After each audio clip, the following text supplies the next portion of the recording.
ಆಭರಣ ಪ್ರಿಯರಿಗೆ good news. ಇದು ಚಿನ್ನದ ಬೆಲೆಯಲ್ಲಿ ಕುಸಿತವಾಗಿದೆ. ಜೂನ್ನಲ್ಲಿ 10 ಗ್ರಾಂ ಚಿನ್ನದ ಬೆಲೆ 18,000 ರೂಪಾಯಿವರೆಗೂ ಸಹ ಕುಸಿತ ಕಂಡಿದೆ. ಆಭರಣ ಪ್ರಿಯರಿಗೆ ಗುಡ್ ನ್ಯೂಸ್. ಜೂನ್ನಲ್ಲಿ 10 ಗ್ರಾಂ ಚಿನ್ನದ ರೇಟು 18,000 ರೂಪಾಯಿ ಕಡಿಮೆ ಆಗಿದೆ. ಒಂದು ತಿಂಗಳಲ್ಲಿ ನಾವು ಹೇಳ್ತಾ ಇರೋದು. 2008ರ ಬಳಿಕ ಒಂದೇ ತಿಂಗಳಲ್ಲಿ ದಾಖಲೆಯ ಮಟ್ಟದಲ್ಲಿ ಕುಸಿತವಾಗಿದೆ. ಆಮೇಲೆ ದಾಖಲೆಯ ಮಟ್ಟದಲ್ಲೂ ಏರಿಕೆಯೂ ಆಗಿದೆ. ಅದನ್ನು ನಾವು ಗಮನಿಸಬೇಕು. 24 ಕ್ಯಾರೆಟ್ ಚಿನ್ನದ ಬೆಲೆಯಲ್ಲಿ ಸುಮಾರು 12.5% ಇಳಿಕೆಯಾಗಿದೆ. ಜಾಗತಿಕ ಮಾರುಕಟ್ಟೆಯ ಬೆಳವಣಿಗೆಗಳ ಪರಿಣಾಮವಾಗಿ ಚಿನ್ನದ ದರ ಕಡಿಮೆ ಆಗಿದೆ.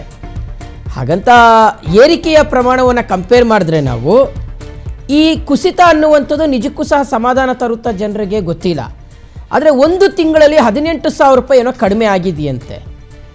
ಅಮೆರಿಕದ ಡಾಲರ್ ಮೌಲ್ಯ ಬಲಿಷ್ಠವಾಗಿರೋದು, ಆಮೇಲೆ ಅಮೆರಿಕದ ಫೆಡರಲ್ ರಿಸರ್ವ್ ಬಡ್ಡಿದರ ನೀತಿ ಕುರಿತ ನಿರೀಕ್ಷೆಗಳು, ಮಧ್ಯಪ್ರಾಚ್ಯದಲ್ಲಿ ಉದ್ವಿಗ್ನತೆ ತಗ್ಗುವ ಸೂಚನೆ ಸಿಕ್ಕಿರೋದು, ಕಚ್ಚಾ ತೈಲದ ಬೆಲೆ ನಿರಂತರವಾಗಿ ಇಳಿಕೆ ಆಗ್ತಾ ಇರೋದು, ಹೂಡಿಕೆದಾರರು ಲಾಭದಾಯಕ ಹೂಡಿಕೆಗಳತ್ತ ಮುಖ ಮಾಡ್ತಾ ಇರೋದಕ್ಕೆ ಚಿನ್ನದ ರೇಟು ಕಡಿಮೆ ಆಗಿದೆ ಅಂತ ಹೇಳಲಾಗ್ತಾ ಇದೆ. ನೋಡಿ, ಚಿನ್ನದ ರೇಟ್ ಜಾಸ್ತಿ ಆಗಲಿಕ್ಕೆ ಎರಡು ಕಾರಣ ವೀಕ್ಷಕರೇ. ಒಂದು, ನಾವು ದೇಶದಲ್ಲಿ ಜಾಸ್ತಿ ಅದನ್ನು ಆಮದು ಮಾಡಿಕೊಂಡ್ರೆ ಚಿನ್ನಕ್ಕೆ ಡಿಮ್ಯಾಂಡ್ ಜಾಸ್ತಿ ಆದರೆ ರೇಟ್ ಜಾಸ್ತಿ ಆಗುತ್ತೆ.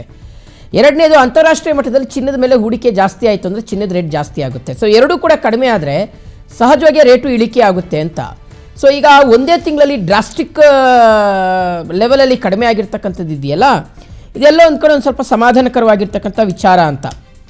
ಆದರೆ ಕಂಪೇರಿಟಿವ್ಲಿ ಹೈಕ್ಗೆ, ಈ ಹಿಂದೆ ಹೈಕ್ ಆದಂಥ ವಿಚಾರದಕ್ಕೆ ನೀವು ಕಂಪೇರ್ ಮಾಡಿದ್ರೆ ಇದಷ್ಟು ತೃಪ್ತಿದಾಯಕವಾಗಿಲ್ಲ ಅನ್ನುವ ಮಾತನ್ನು ಆಡೋರು ಸಹ ಇದ್ದಾರೆ.